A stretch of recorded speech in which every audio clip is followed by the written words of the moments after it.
Hello বন্ধুরা, দেখো আমি এসেছি মাঠে। এটা আমাদের পুকুর। আর এই দেখো আমাদের শিমুল গাছটা কত ছোট দেখে গিয়েছিলাম, আর দেখো কত বড় হয়েছে শিমুল গাছটা। দেখেছো? এই দেখো পাড় দিয়ে সারি সারি কলা গাছ, আর ওই যে দূরে দেখো কত আলু। আর আমাদেরও আলু করেছে, চলো তোমাদেরকে নিয়ে দেখাই। এই দেখো বন্ধুরা আমাদের ক্ষেতের আলু।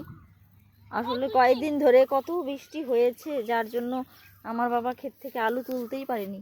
যাই হোক, আকাশটা একটু ভালো করেছে, তাই আলু তোলা শুরু হয়েছে আবার। তো চলো তোমাদেরকেও দেখাই। দেখো চারিদিকে যেদিকে তাকাবে শুধু আলু আর আলু। এদিকে আলুর দাম নেই।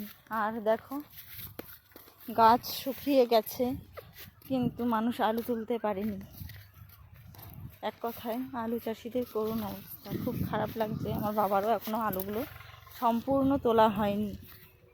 তো যাই হোক, আজকে আকাশটা একটু ভালো, আমার বাবা আলু তুলছে, বাড়িতে এসেছি। চলো তোমাদেরকেও দেখাই। এই দেখো বন্ধুরা আলু তোলা হচ্ছে আমাদের ক্ষেতে, দেখেছ? তো যাই হোক, ভিডিওটা কেমন লাগলো অবশ্যই জানিও।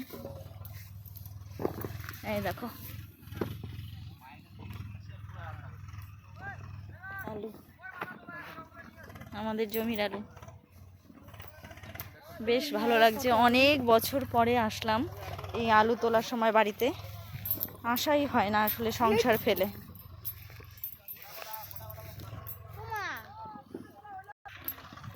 আর ওই দিকে দেখো, দেখা যাচ্ছে ওই যে গাড়ি যা ঢুকেছে, ওখানে যে আলুর প্যাকেটগুলো আছে ওগুলো লোডিং হবে হিমঘরে যাওয়ার জন্য। দেখেছ? আসলে সময় মতো আলুগুলো বৃষ্টির কারণে তুলতে পারিনি, যার জন্য গাছ মরে গেছে। আর এই দেখো কত গাছ জমেছে। তো বন্ধুরা, কেমন লাগলো আমার এই ভ্লগটা? আজকে একটু অন্যরকম ভ্লগ করলাম, অবশ্যই জানিও কমেন্টের মাধ্যমে। আর এত সুন্দর আলু দেখে তো আমার খুব ভালো লাগছে, আমার নিজেরই খুব আনন্দ হচ্ছে। বাড়িতে যাওয়ার সময় কিছু আলু নিয়ে যেতে হবে। আমরা তো সচরাচর আলু কিনেই খাই শ্বশুর বাড়িতে, তারা আলু করে না, ওদিকে সব চা গাছ। তো যাই হোক,